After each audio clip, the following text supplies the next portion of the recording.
Moraï Verabotai, Shalom, Uvracha, ce Shabbat, on lira Bezrat Hashem, Parashat Yitro, une paracha très particulière dans laquelle on va lire le passage des 10 commandements. La Torah décrit l'ambiance, comment Akadosh Baruch Hu, il s'est apparu sur le mont Sinaï et le peuple d'Israël, il a mérité de recevoir la Torah. Alors maintenant, parmi les questions qu'on pose sur cette paracha, c'est le titre de la paracha. Comment s'appelle la paracha? Elle s'appelle Yitro. On sait c'est qui Yitro. C'est vrai, c'est le beau-père de Moshe Rabbeinu.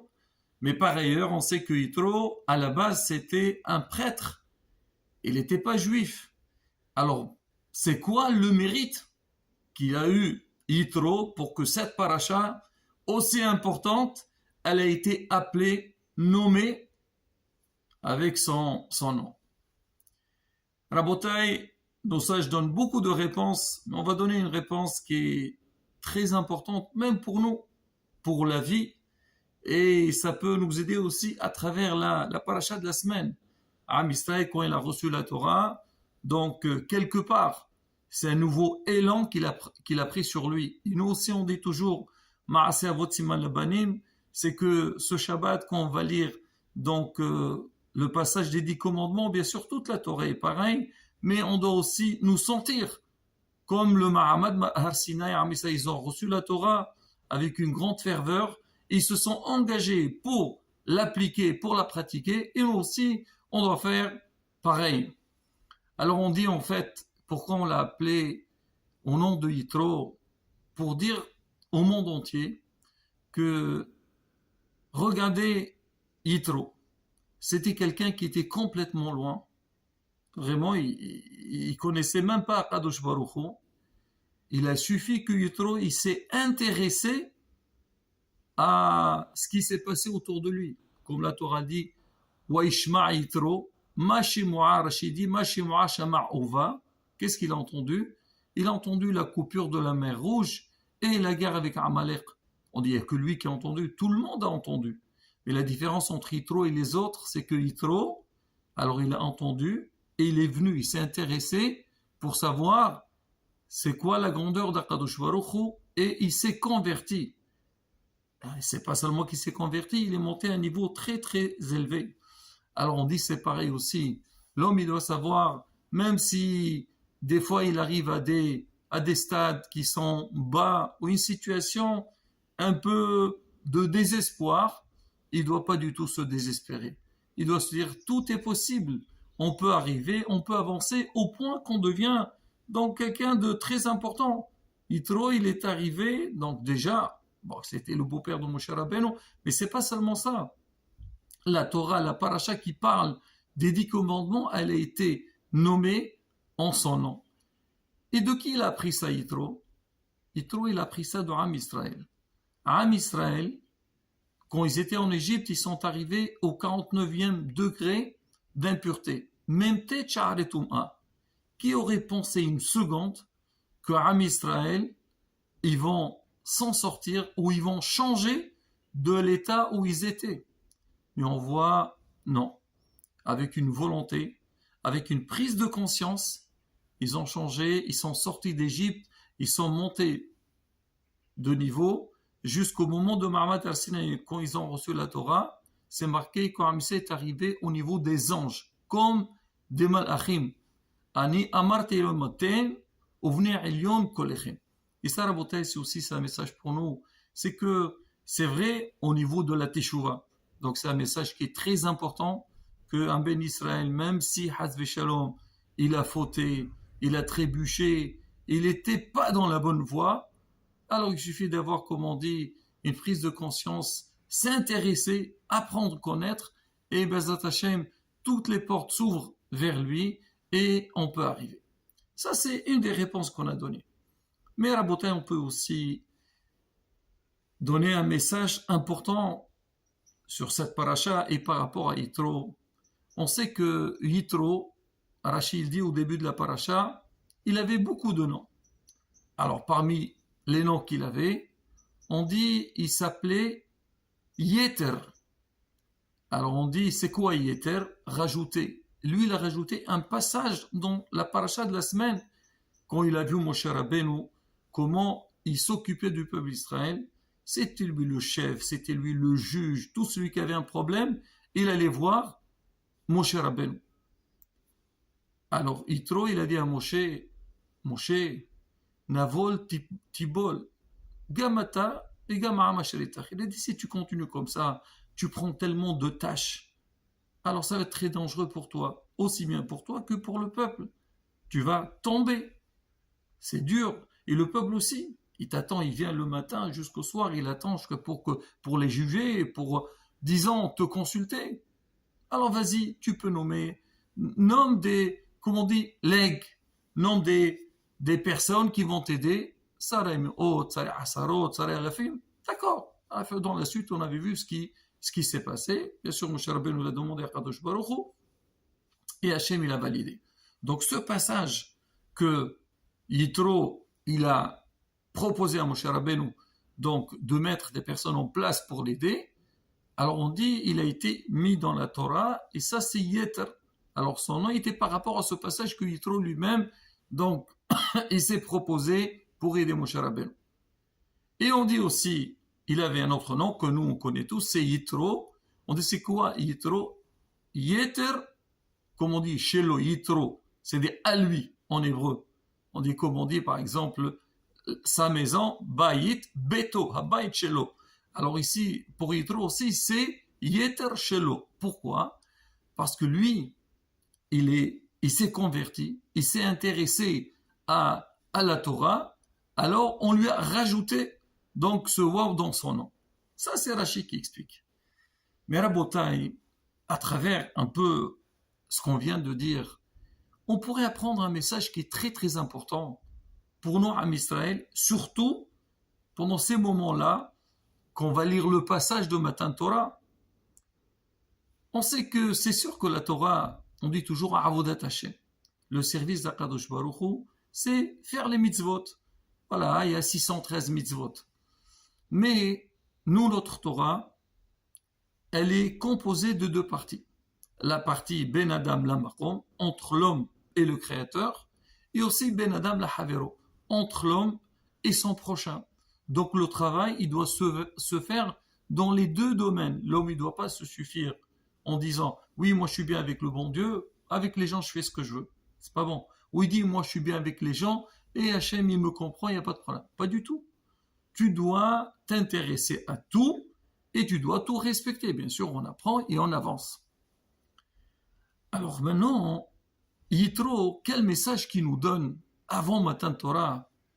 Il nous dit, vous voulez réussir dans Avodat Hashem? Vous voulez qu'Hachem soit content de vous? Il faut penser aux autres. Il faut se mettre à la place des autres. Toi, tu es bien. Si tu vois quelqu'un qui a besoin de toi, que ce soit financièrement, ou que ce soit avec une idée, ou même des fois avec un sourire, ben, il ne faut pas être paresseux. Il ne faut pas se retenir. Il faut aller vers lui et l'aider, lui donner ce qu'il a besoin. Et là, on le voit chez Yitro, donc la proposition qu'il a donnée à Moshe, d'une, il a pensé à Moshe Rabbeinu. Il dit, Moshe le pauvre, c'est trop pour lui. Je ne peux pas le laisser comme ça. Moshe Rabbeinu, il aurait pu continuer comme ça sans faire attention. Et on le voit, qu'on est responsable. Alors, on s'oublie. On s'occupe de tout le monde et on s'oublie. On s'oublie à nous-mêmes. Alors, il faut que quelqu'un de derrière qui vient et des fois, il nous donne ce petit conseil-là. Donc ça, c'était Yitro. Il a fait quelque part un geste, un bon geste par rapport à Moshe Rabbeinu.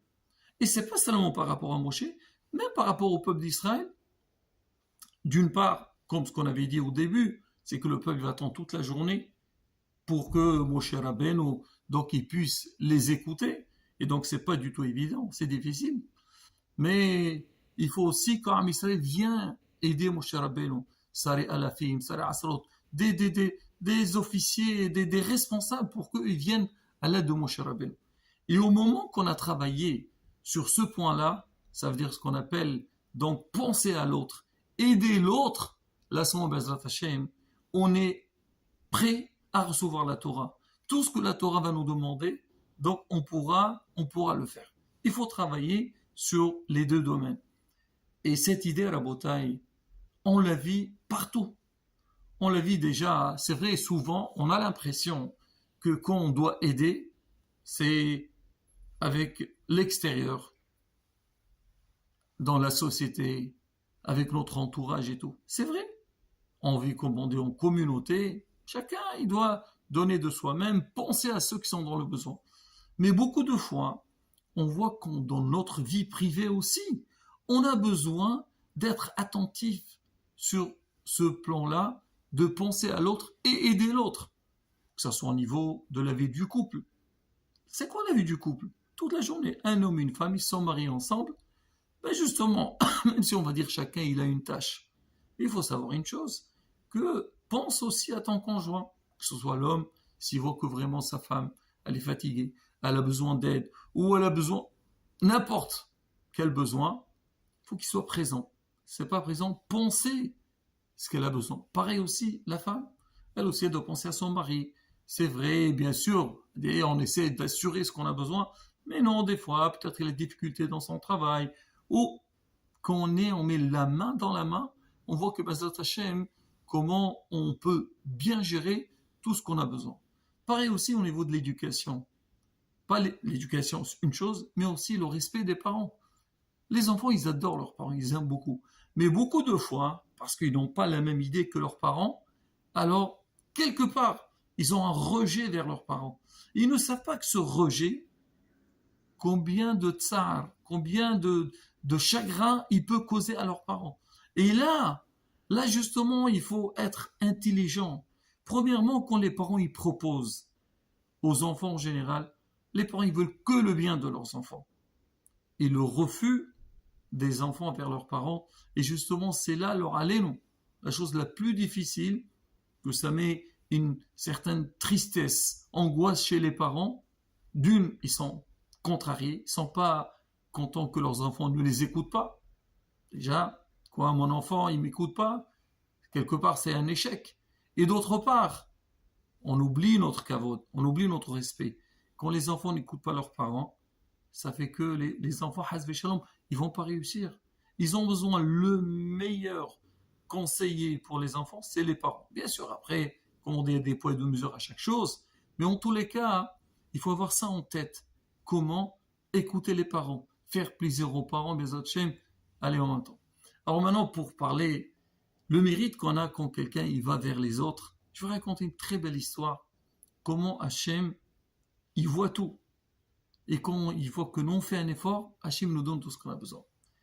Là, on parle d'un homme d'affaires qui a ouvert une boîte.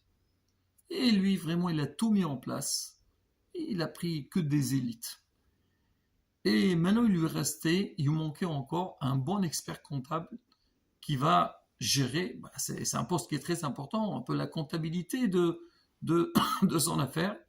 Et lui, il a lancé donc une demande, une annonce dans le journal, celui qui peut se présenter et qui vient et il va le tester, voir son CV, convient ou il convient pas. Et effectivement, il y a eu beaucoup de monde qui sont venus et lui au début, il a commencé à voir éliminer ceux qui voient que vraiment ils ne conviennent pas à son poste. Et à la fin, il lui est resté quelques-uns. Il a essayé de leur faire aussi des tests pour savoir qui étaient les meilleurs. À la fin, il restait deux. Il a trouvé deux qui avaient un bon niveau. Et cela, il fallait qu'il choisisse un des deux. Il s'agissait de qui? Il y avait une dame qui avait un certain âge, la pauvre, elle a perdu son mari et elle était responsable de son foyer. Donc elle était bien compétente dans le travail et a été vraiment dans le besoin.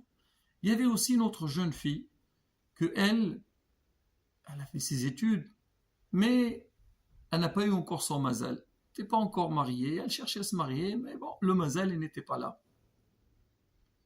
Alors il les a convoqués les deux dans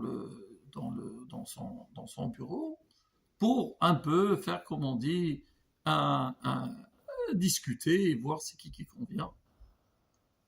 Ils sont venus, bon, les deux, elles étaient dans la salle d'attente, elles parlaient, discutaient, chacune raconte sa vie à l'autre. Et elles sont passées, elle est passée, la dame un peu âgée, elle est passée chez le patron, il a vu qu'elle était vraiment quelque chose d'exceptionnel, connaissait très bien son métier, elle avait de l'expérience, très bien. Après, elle a passé la jeune fille, elle aussi, elle a parlé, il a vu que c'était une fille très brillante et tout. Bon, il leur a dit, rentrez chez vous, et moi, je vous répondrai qui prendra ce poste. Après, il s'est réuni avec son équipe, à la fin, ils ont dit, la jeune fille, elle passe mieux, elle est beaucoup plus dynamique, bon, elle a des critères que ils la font passer avant l'autre dame. Alors le patron, il appelle la jeune fille, il lui dit, écoute, voilà, on a bien réfléchi et on a décidé que c'est toi qui vas prendre ce poste. La jeune fille, elle entend ça, elle lui dit, excusez-moi monsieur, moi, je renonce à ce poste. Pourquoi tu renonces? Je ne veux pas. Pourquoi? Dites-moi, qu'est-ce qu'il y a? Le salaire, il est bon, tout ce qu'il y a, tu auras vraiment tout ce que tu veux. Elle dit, écoutez, je sais, c'est une chance pour moi de travailler dans votre boîte, mais j'ai vu l'autre candidate. C'était une dame qui avait besoin d'argent plus que moi. Moi, je suis bon encore, comme on dit, mon avenir est face à moi. Je trouverai un autre poste. Pour moi, c'est pas bon, mais elle, la pauvre, il faut qu'elle travaille. Elle a besoin d'assurer une parnassa à sa famille. Et moi, je préfère que c'est elle qui prend ce poste-là. Et ça commence à discuter entre le patron et la fille. Eh, mais écoutez, quel rapport? Écoute, on a besoin de toi. Il lui a dit, écoutez, moi, je vous dis, je ne prends pas ce poste, ça m'intéresse pas. Bon, à la fin, il a vu qu'elle voulait pas, bah tant pis. Il a fini de discuter avec elle. À côté, il y avait sa femme. Il dit, dis-moi, j'ai pas compris, avec qui tu étais en train de parler? Il lui raconte l'histoire. La femme dit, quoi? Il y a encore des filles comme ça? Elle sait qu'elle a un très bon poste, un grand salaire. Elle cède quelque part son avenir pour l'intérêt de l'autre. Il a dit, dis-moi, tu peux passer le téléphone? Je voudrais lui parler. Il dit, quoi, tu vas la convaincre? Il dit, écoute, laisse-moi faire. La dame, elle prend le téléphone et elle appelle la jeune fille. Allô, oui, bonjour, bonjour. Oui, qui vous a dit, je suis la femme du... Elle dit, mais écoutez, madame, ça y est, j'ai déjà dit à votre mari que je ne veux pas. Elle a dit, écoutez, non, je ne vous appelle pas pour le poste, je vous appelle plutôt, j'ai un garçon, donc on voudrait le marier. Est-ce que vous êtes prête de le rencontrer et voir si vous convenez pour vous marier ensemble? Ben, Baruch Hashem, ils se sont rencontrés et ils sont mariés. À la fin, elle n'était pas l'expert comptable, elle est devenue le patron de la boîte. Raboter, regardez, quand quelqu'un il va vers les autres, il donne, il pense à l'autre, comment Kadosh Baruch il lui donne. C'est vrai, elle avait un problème, elle voulait pour se marier et tout ça. Mais bon, comme on dit, le mazal, il viendra. Mais elle a fait un effort pour les autres, Kadosh Baruch il l'a donné. Et c'est ça le message de la paracha de la semaine. Le message, c'est que oui, on a reçu la Torah, mais aussi on a besoin de travailler ce qu'on appelle Ben Adam, la Havero, entre l'homme et son prochain. Bezrat Hashem, qu'on travaille sur ça. Kadosh Baruch il voit les efforts qu'on fait, il nous donnera tout ce qu'on a besoin. Amen, Kenerasson. Shabbat Shalom Mubarak.